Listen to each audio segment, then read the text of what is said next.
From the Library of Congress in Washington, D.C. And I'm really happy today to introduce a fellow Southerner. You know, James Clyburn of South Carolina. I'm from Georgia, and I always tell my friends here in the news business that, you know, we Southerners, we think faster than we talk, and we're smarter than we sound. Now, he's the son of a preacher man, and he thought when he was younger that he would be a preacher too, but he never got the call. When I was in the 9th grade in Ozark, Alabama, I thought I wanted to be a preacher. So I sent a letter, wasn't an email back then, to Emory University in Atlanta. I said, what's the course curriculum to become a preacher? They sent it back, page after page, Hebrew, this, that. I said, the Lord got the wrong number.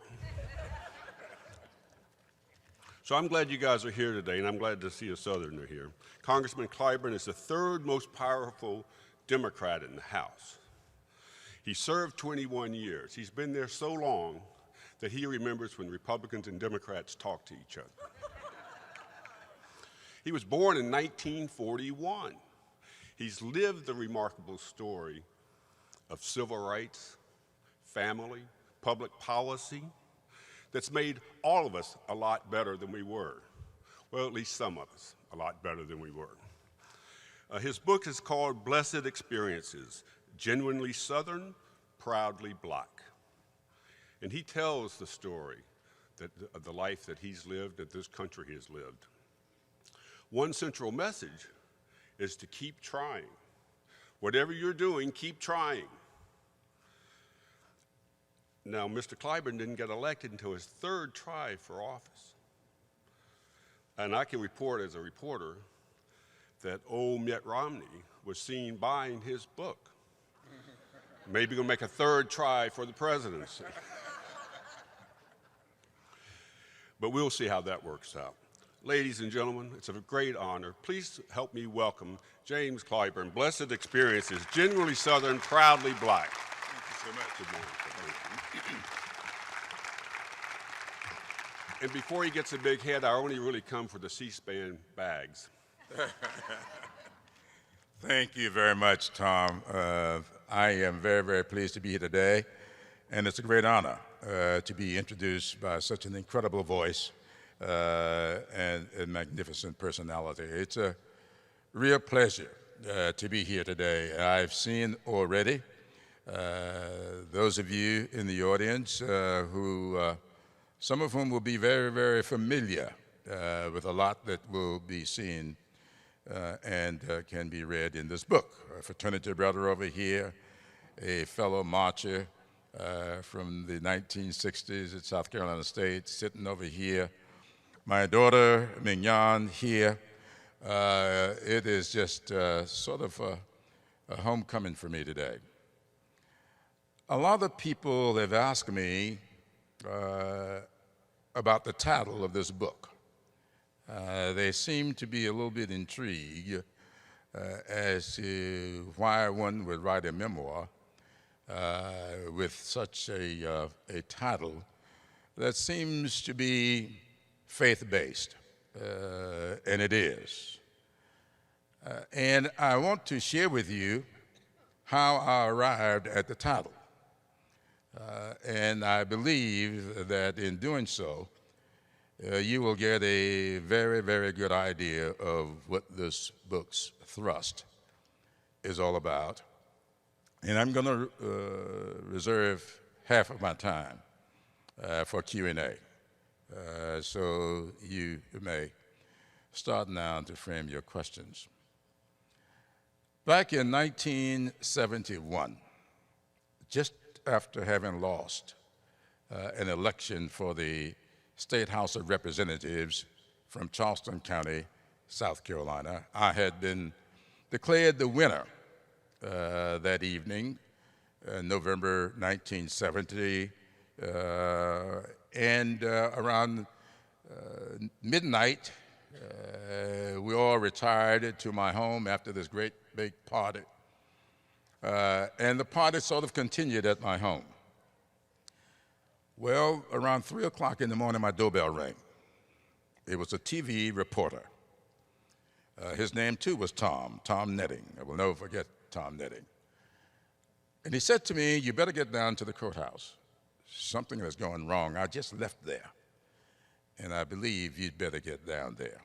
My wife and I jumped up, ran down to the courthouse, well, jumped up from our seats where we were still celebrating what we thought was a victory. And we got down there, we were told that somebody, in counting up the votes, had forgotten to carry a 1. Rather than being a 500-vote winner, I was really a 500-vote loser. Well, nobody really believed that. So when I got to my office that morning, I got a phone call from a reporter who asked me what happened. I told her that it looked like I didn't get enough votes. She said to me, "Well, Clyburn, you know what everybody is saying. What do you think happened?" I said to her once again, I just didn't get enough votes. On that following day, Thursday morning, this was reported in the local media, the News and Courier at the time. John West had just been elected governor of South Carolina on that day by only 18,000 votes, a very close, racially divided election. And John West was on his way to Kiowa Island for R&R, and he stopped to pick up newspapers. When he picked up the News and Courier, he saw that headline right under the masthead reading, "I didn't get enough votes." He was so struck by that attitude, he called my house that day, spoke with my wife, and asked her to have me call him. I called him the following day, and he asked me to meet him in Columbia on Monday, and I did. He invited me to his staff, and after some wrangling, I accepted.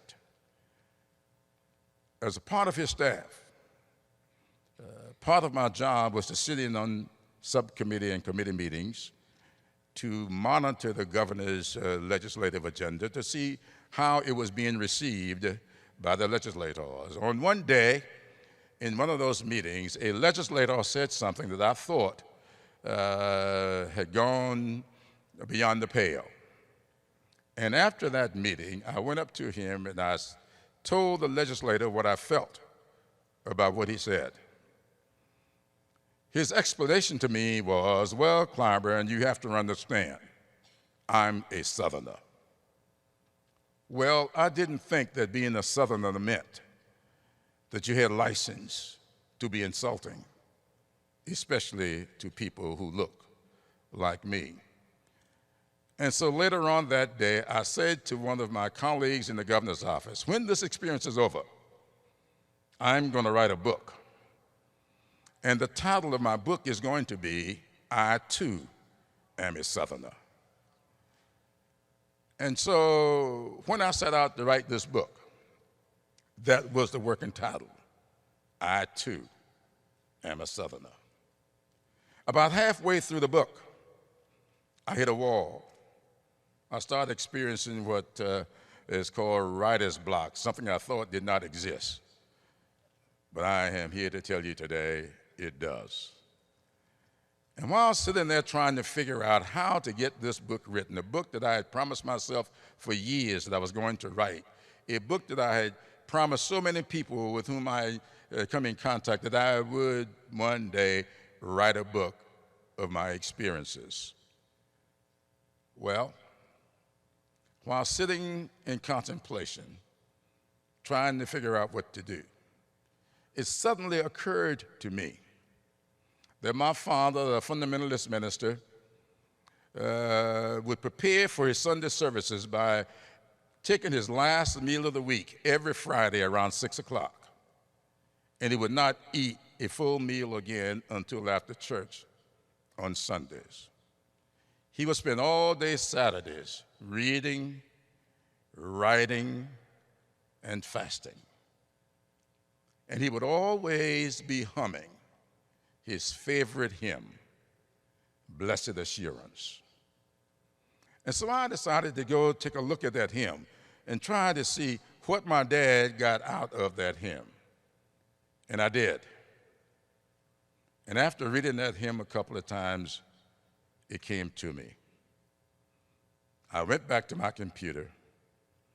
I changed the working title of the book to Blessed Experiences.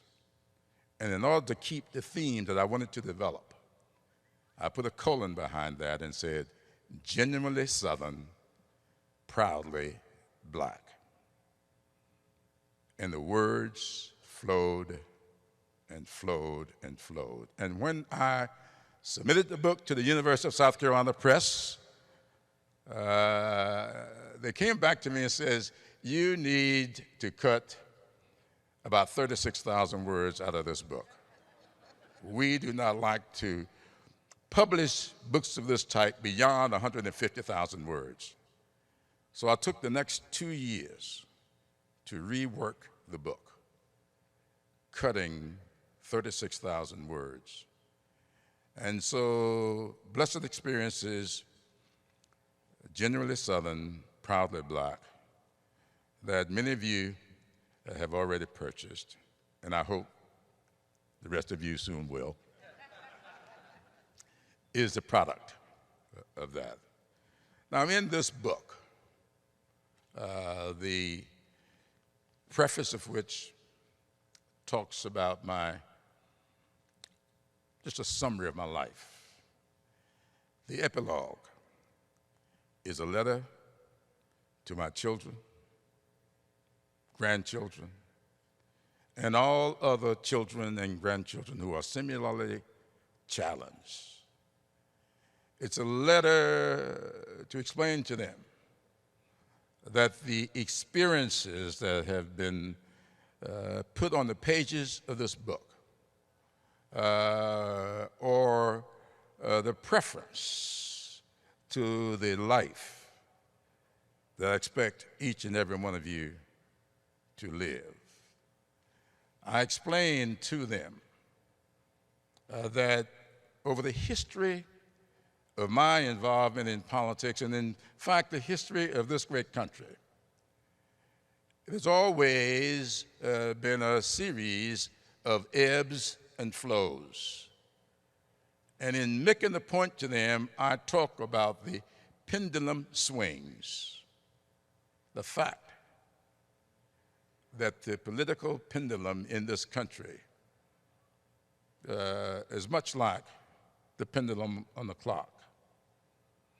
It goes left to right, right to left, and it goes back and forth.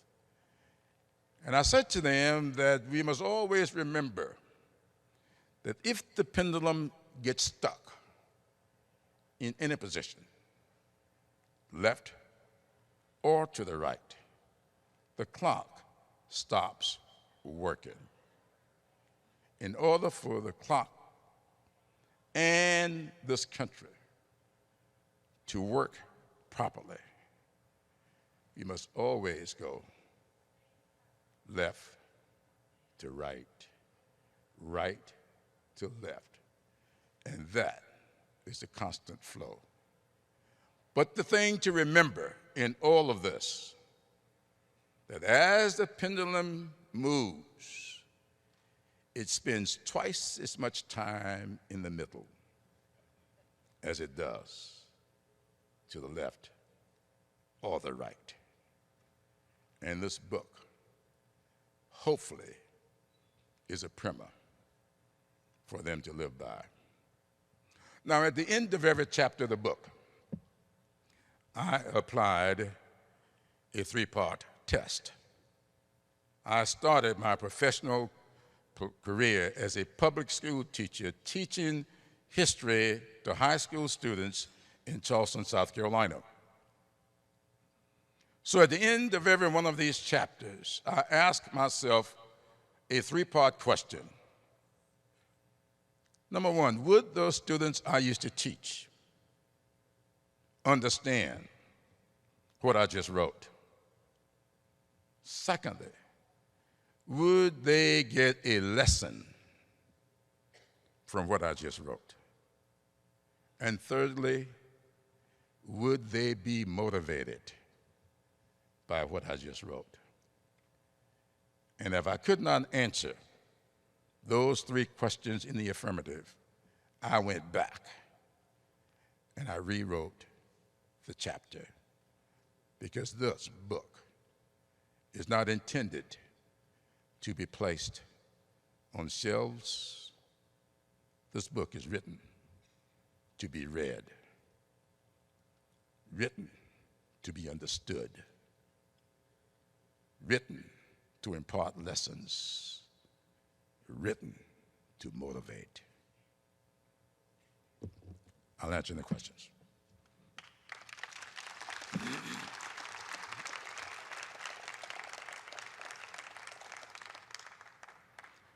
Yes, sir. Yes, this perhaps may be a digression from your book, because I unfortunately have not read your book, but I plan to. A couple of questions regarding the Voting Rights Act. I just don't understand, why is it that the Republican Party hasn't been more forceful relative to voter suppression initiatives that are occurring throughout the country? You know, personally, I think that this is truly an anathema to our democratic society. But I just don't understand why there isn't more of an uproar within that party regarding voter suppression.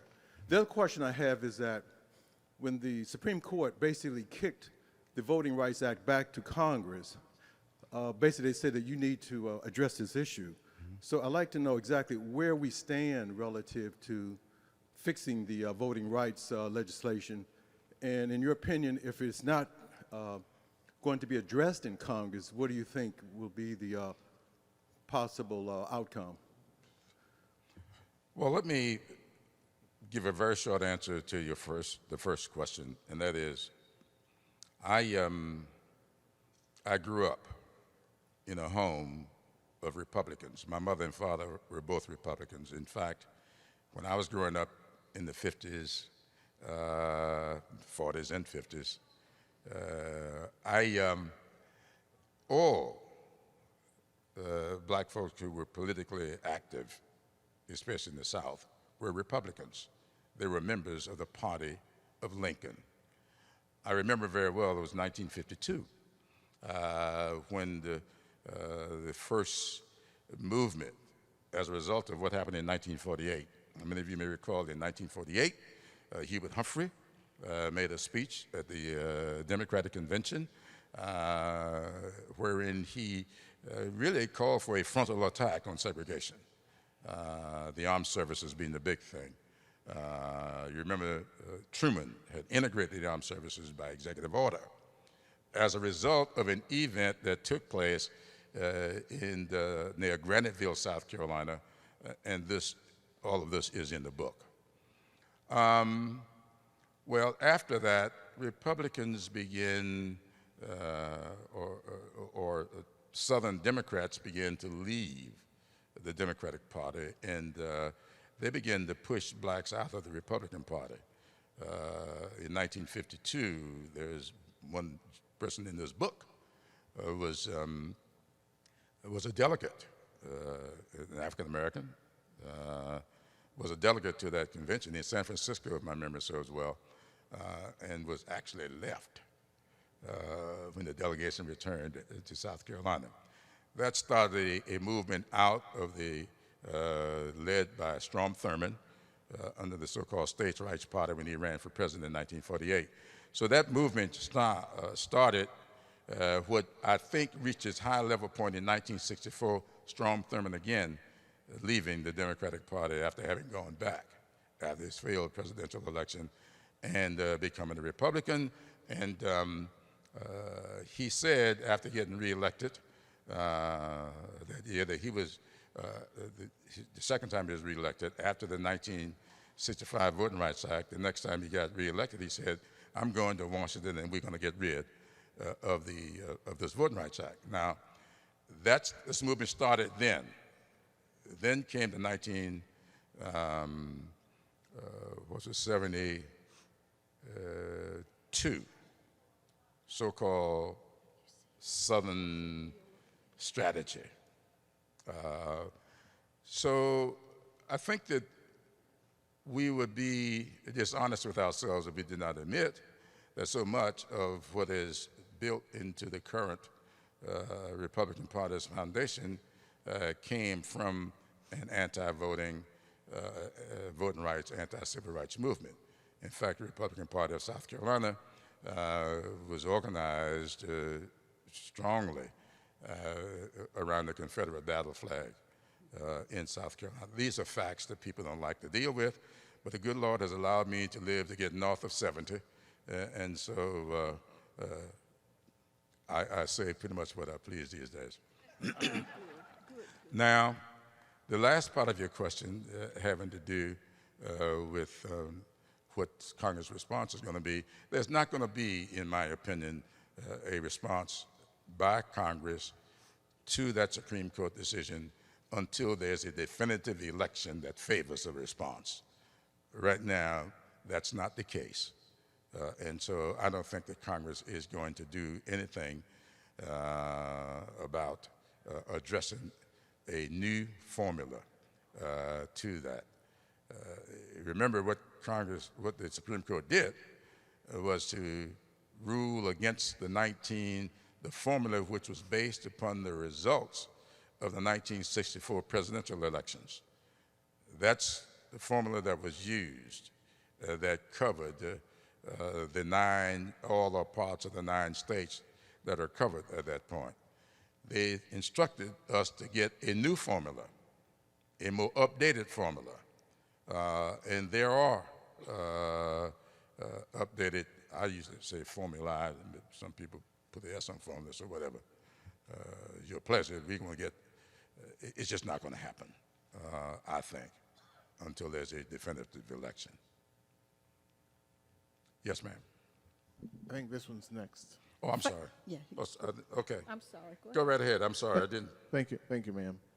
I'm so excited to be here this morning to meet you, and feel like I know you because I see you on C-SPAN. And if they ever turn your book into an audio book, I sure hope that you read it. What a great voice. Well, thank you very much. The audio is done, and it's done in my voice. We haven't released it yet, but it's done. Very good. I think we can listen to you all the time. Thank you. My question, I like your metaphor of the ebb and the flow. And we've all been riveted by the scenes from Ferguson. Yes. And I've been struck by the juxtaposition of the images out of Ferguson, split screen with the images right out of the 1960s civil rights movement. Yes. And the commentary that comes with that. And my question to you, sir, is this. What is the lesson coming out of Ferguson?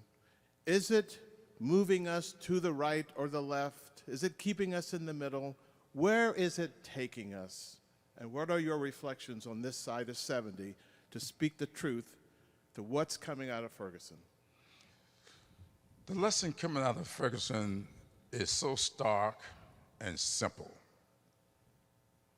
It defies any real thought. The fact of the matter is, and we've researched this, in 2012, 70% of the voters in Ferguson went to the polls and voted. They were voting for President Barack Obama. If my memory serves, he got over 80% of the vote. This past April, they had their local elections. Now remember, Ferguson is 67% black. Only 6, single digit, 6% of those people turned out to vote in the April elections. And the mayor, whom we've all seen, there's some strange explanations about that town, ran unopposed. Unopposed? Yes, sir. the lessons of Ferguson, or the lessons that we all need to teach and learn and practice. Local elections in most cases are more important than the national election. School boards, city, county councils, state legislatures, and governors, we, for some strange reason, believe if you show up for the president, that will suffice until the next presidential election. That's the lesson. I said this on national TV not long ago. A few people told me it was risky to say, but I'm going to say it again. If people were to march to the polls by high noon on election day, there would be no need to march at midnight. Thank you very much, sir. Thank you. Yes, ma'am. First of all, thank you for writing this. Thank you. And for putting some truth where we can get it. I have several questions, but I'll stick to just two. What does it mean to be genuinely Southern based on who you are and your life experiences? And I ask this because some people leave their hearts in San Francisco. I left mine in charming Charleston. Oh, great. Thank you. But you do have to know what it means to be genuinely Southern, to migrate, to the South. And I wanted you to speak to that. And where is your charming wife? Thank you so much. Well, let me ask the last question first. Emily, as we speak, is in Columbia, South Carolina. She's meeting me tomorrow in, where am I going tomorrow? Decatur, Georgia, for the Decatur, Georgia Book Festival. I'll be flying there first thing in the morning. She doesn't like jumping on and off airplanes, and so she's going to meet me there. And just so all of you will know, to answer the first question, I think it would be good for me to tell you a story that's in this book about how Emily and I met. On March 15th, 1960, students from South Carolina State, one of whom is here, marched on the square of Orangeburg. 388 of us were arrested on that day. It was my first time going to jail. While sitting in that jailhouse that day, all day, we were arrested around 10 o'clock in the morning. It was like 6 o'clock in the evening, waiting to be bailed out, hungry. Students who were not arrested because they didn't have any more room for them in the jails went back to the campus. They got into the cafeteria and dining hall some kind of way, and they brought food to us. And as I stood there, this little 92-pounder walked up off to my left. I looked over and I looked at her with a hamburger in her hand, and I exclaimed as to how hungry I was. And she thrust that hamburger toward me, and when I reached for it, she pulled it back, broke it in half, gave me half, she ate the other half. I was so grateful for that half hamburger, I married her 18 months later. Now, this does not end the story. On our 10th wedding anniversary, my brother John, Elijah Rogers, we call Baby, my roommate, his brother-in-law, Bobby Doctor, we were meeting in Charleston to help Emily and I celebrate our 10th wedding anniversary. Well, that night after dinner, the guys were sitting in the rec room reminiscing about college days. The ladies were in the dining room talking about whatever they were talking about. And I made the comment of how fortunate we were to, and lucky we were to having chosen the spouses that we had chosen, thinking that we had in fact made the choice. I didn't know it, but they were kind of eavesdropping. And all of a sudden, Emily appeared at the door, and she said, "That's what you think." I looked at her, I said, "What do you mean what I think?" She says, "Well, just so you know, one day, while standing in my dormitory window with my roommate, I saw you and the young lady you were dating at the time walking across the campus. And I told my roommate, they do not make a good couple. He is going to be my husband." All right now. So she made the choice, and that was not exactly a chance meeting that day.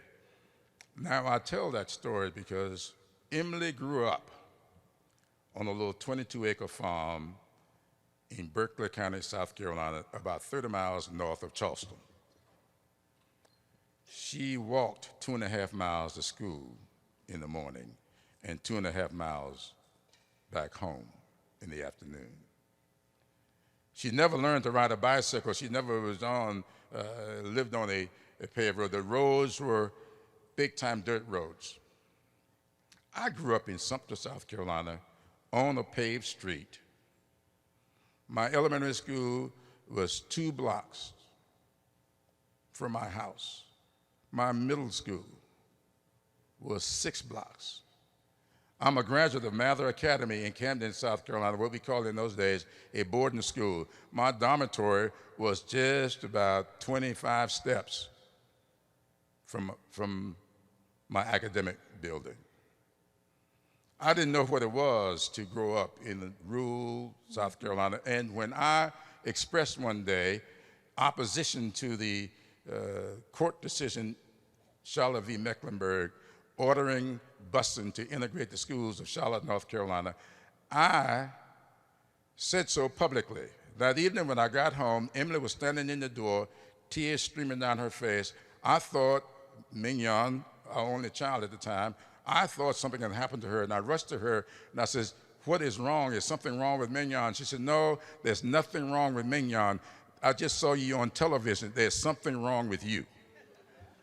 Sit down and let me explain to you what it's like to walk to school 2.5 miles and see the white children riding the buses, throwing balloons full of urine, and that sort of thing out. They were not against busing then, and you better not be against busing now." That is what it means to be genuinely Southern and proudly Black. It means that you face up to those experiences. You don't get consumed by anger over those experiences. You turn that energy that you can muster into activities, as we did marching on the square in Orangeburg, as she did, coming off that little farm and becoming a master's degreed librarian, and to raise 3 lovely daughters, and to sit down and watch Mignon and Jennifer and Angela, and I watch her sometimes with pride on her face, feeling that this little Southern Gullah Geechee girl from Berkeley County, South Carolina, beat the odds and help her spouse beat the odds. Thank you. You will find in this book a great chapter on my mother. And as most people who read this book said to me, they fell in love with my mother, who was genuinely Southern and proudly Black. Don't forget the Shakespeare. Okay, thank you. Yes, ma'am. I think this is going to be the last question. I'm not a native Southerner, but I'm married to one, and I live in North Carolina, and my husband says I got there as soon as I could. That's great. You raised a really interesting point with your response earlier about the importance of local elections, and I happen to agree with you on it. But one of the things that I've seen, and I'd appreciate your comments, is I think one of the reasons why the local elections don't get the attention from the voters is because we have issues with the press. We have television stations that are regional now, and therefore cherry pick what types of races or what types of information they are going to cover during the election season. Print has gone by the wayside in a lot of communities. And so, you know, one of the First Amendment aspects deals with freedom of the press, but that presumes that there's a press, and there doesn't seem to be one. And I would appreciate your comments on that tied to the importance of local elections. Thank you. Well, let me answer that question two ways. First of all, Mignon, as many of you may know, serves on the Federal Communications Commission. And back when she was serving almost 12 years on the State Public Service Commission in South Carolina, she had become chair of it. And at that time, it's been a longer time as chair than most people had. And then, of course, she began to look nationally. And I said to her on one occasion, I said, you know, Mignon, if you want to pursue this field nationally, you ought to take a look at energy. I was kind of nudging her in that direction. She didn't say much, but when she finally made the national move, it was in communications, and that's how she landed at the Federal Communications Commission. And so one day I was sitting down with her, and I said to her, I said, you know, I'm really glad you didn't listen to me when I tried to get you to go energy. She said, I know. I said that to say this. She saw what is going on today. She saw it coming. I didn't. What we have to do today is get beyond those, I don't know what to call them, those blocks that people like me have. Social media is real, is effective, and I think that those of us who are in public life are going to have to learn that that is going to be the wave of the future. That is going to be the way that we connect with voters. That is going to be the way that we get our message out. That is going to be the way that we motivate people to the polls going forward. And rather than agonize over these kinds of issues, we have to organize around these issues and move this agenda. That is what's going to be required going forward. I understand we got 5 minutes, so I'm ahead of myself. Well, I don't see anybody that's at the mic. Let me close, if I may, with a story from this book. It is a story that I really, really like, and a lot of people have written me about. My father, when I was growing up, had a 1937 Chevrolet. I tell everybody it was a good car. You could drive into a telegram pole, tree, back up and keep going. There wouldn't be a dent in it. But that 1937 Chevrolet seemed to know when Saturdays came, because it seemed to me like every Saturday we would be down at our local automobile mechanic. Mr. Singleton was his name. Those of you from the South remember everybody had an automobile mechanic in the community. He would be the guy who had the pulley hanging out of his chinaberry tree.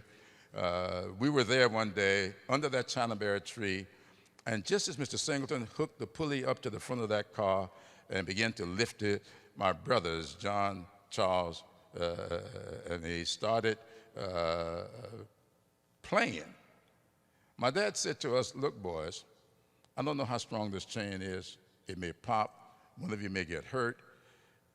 Go out across the field and play. We went out across the field. Wasn't gone long before we got into a little discussion that if you were watching it, you might call it a fight. But it was really a physical discussion that we were having. We didn't know it, but my dad was watching us. And after he thought it had gone on long enough, he called the three of us over to him.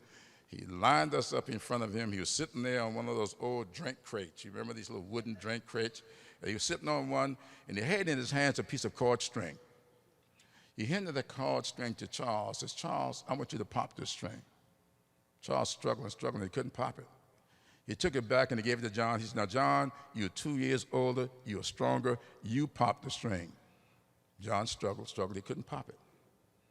He then took it back and they gave it to me. He said, now, James, you're the oldest, you're the strongest, you pop the string. I struggled. I couldn't pop it. He then took it back, and he put that piece of cord string in the palms of his hands, and he began to rub his hands together. And of course, the more he rubbed, the more friction he created. And the more friction he created, the more unraveled that cord string became. And it was not long before that piece of cord string was in 3 pieces. He gave one to Charles, one to John, and one to me, and said, "Now, sons, pop the strings." With very little effort, all 3 of us popped the strings. He said, "Now, I want this to be a lesson to you for as long as you live. Don't you let the little disagreements that crop up among you cause so much friction until it separates you.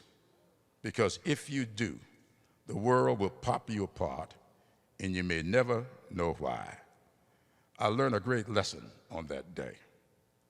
I did not tell that story until my brother said to me, "We want you to deliver the eulogy at Dad's funeral." And I told that story at his going home services. It has been one of the most impactful experiences I have ever had. And that is what I carry with me to the Congress every day. We may not always agree, but I try not to be so disagreeable that too much friction separates me. Because you will find in this book, time and time again, I reached out across the aisle to get things done for the people that I represent. Thank you so much. This has been a presentation of the Library of Congress. Visit us at loc.gov.